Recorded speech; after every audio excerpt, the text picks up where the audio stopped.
Bismillahirrahmanirrahim. Assalamualaikum warahmatullahi wabarakatuh. Syukur alhamdulillah kita bisa berjumpa lagi di channel ini. Sholawat dan salam selalu dan tetap tercurahkan kepada junjungan kita Nabi besar Muhammad sallallahu alaihi wasallam. Allahumma sholli ala sayyidina Muhammad wa ala ali sayyidina Muhammad. Harapan dan doa saya semoga saudaraku semuanya selalu diberikan kesehatan, dilapangkan rezekinya, diampuni dosa-dosanya, dan dipanjangkan umurnya. Amin ya rabbal alamin. Sahabat beriman yang dirahmati Allah, bayangkanlah setiap hembusan nafas yang kita hirup adalah anugerah yang tak ternilai, sebuah karunia yang diberikan oleh Allah Sang Pencipta. Namun di tengah perjalanan hidup ini, kita seringkali meremehkan dosa-dosa kecil yang tampaknya sepele. Lantas, apa jadinya jika satu kesalahan kecil yang kita anggap remeh berbalik menjadi derita yang menggerogoti tubuh kita?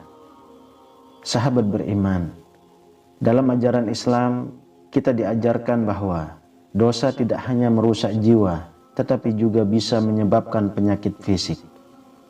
Mari kita renungkan bersama 10 jenis penyakit yang bisa muncul akibat dosa-dosa ini agar kita semua bisa mengambil berharga sebelum terlambat. Yang pertama adalah penyakit hati akibat hasad atau dengki. Hasad atau dengki adalah penyakit hati yang berbahaya dan merusak.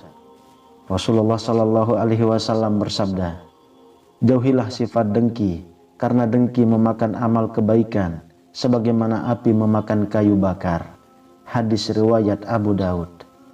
Hasad tidak hanya mencederai hubungan kita dengan sesama, tetapi juga menciptakan suasana hati yang tidak damai. Ketika kita dikuasai oleh rasa dengki, jantung kita berdegup kencang, tekanan darah melonjak, dan kita menjadi rentan terhadap masalah kesehatan seperti serangan jantung. Hati yang dipenuhi dengan rasa iri tidak akan pernah merasa tenang. Ia akan terus terjerat dalam siklus kebencian dan ketidakpuasan yang mengakibatkan gangguan fisik yang serius. Lalu yang kedua, penyakit stres dan cemas akibat banyaknya dosa. Rasulullah Shallallahu Alaihi Wasallam bersabda, "Siapa yang banyak berbuat dosa, Allah akan menimpakan kegelisahan kepadanya." Hadis riwayat Ahmad. Stres berlebihan adalah hasil dari ketidaktenangan jiwa yang disebabkan oleh tumpukan dosa yang terus-menerus menumpuk. Ketika hati kita penuh dengan rasa bersalah dan penyesalan, pikiran kita menjadi tidak tenang. Dan ini seringkali mengakibatkan kecemasan kronis, insomnia, dan gangguan mental lainnya. Kita menjadi terjebak dalam pikiran negatif, merasa tidak ada jalan keluar, dan kesehatan kita pun mulai berpengaruh. Dosa yang tidak diampuni membangun tembok antara kita dan ketenangan. Yang ketiga, penyakit kanker akibat dosa zina. Zina adalah dosa besar yang sebagaimana disebutkan dalam Al-Quran. Dan janganlah kalian mendekati zina.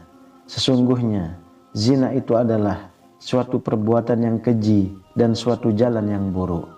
Quran Surah Al-Isra ayat 32. Ilmuwan modern telah menemukan bahwa perbuatan zina dapat meningkatkan risiko penyakit serius seperti kanker serviks, penyakit AIDS, dan berbagai penyakit menular seksual lainnya.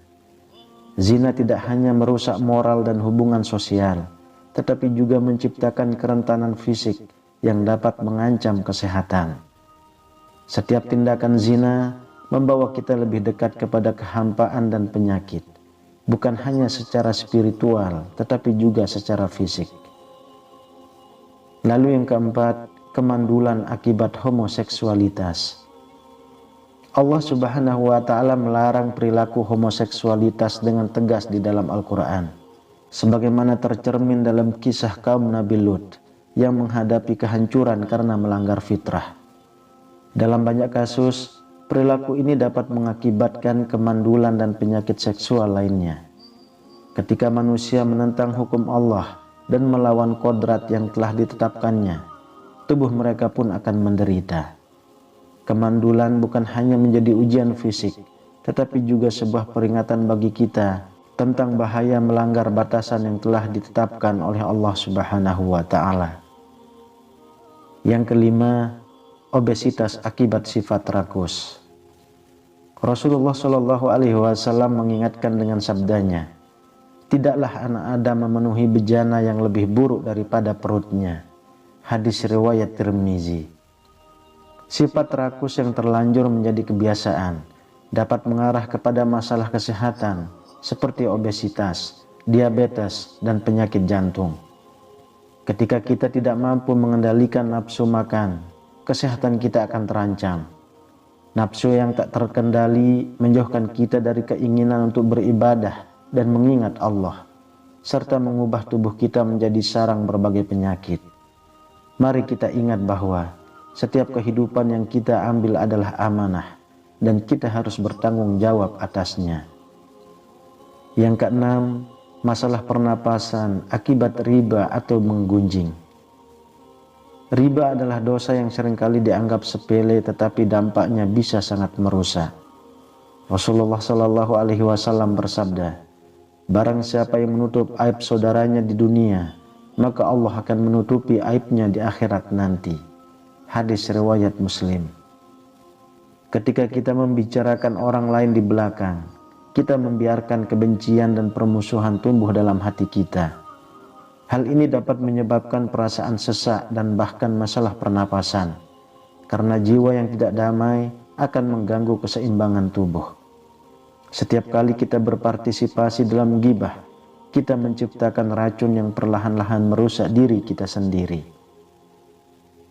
Yang ketujuh, penyakit kulit akibat ketidakjujuran dan penipuan.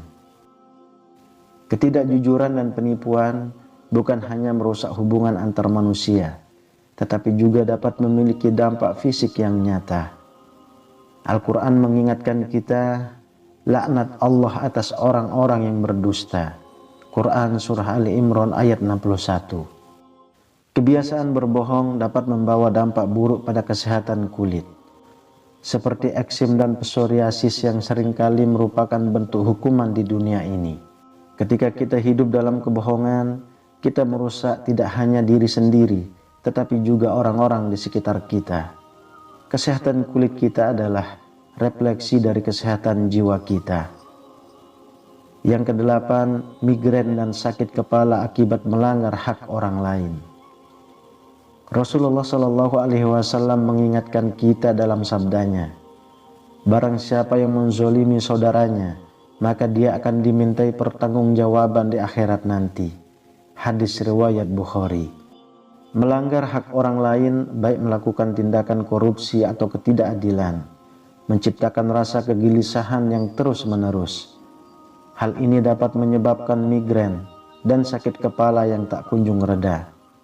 Ketika kita berbuat zolim, kita mengundang penderitaan, tidak hanya bagi orang lain, tetapi juga bagi diri kita sendiri. Keadilan adalah kunci untuk menjaga kesehatan, baik secara mental maupun fisik. Lalu yang kesembilan, sakit lambung akibat dosa riba. Al-Quran dengan tegas melarang praktek riba. Orang-orang yang memakan riba tidak dapat berdiri, melainkan seperti berdirinya orang yang kemasukan setan. Quran Surah Al-Baqarah ayat 275.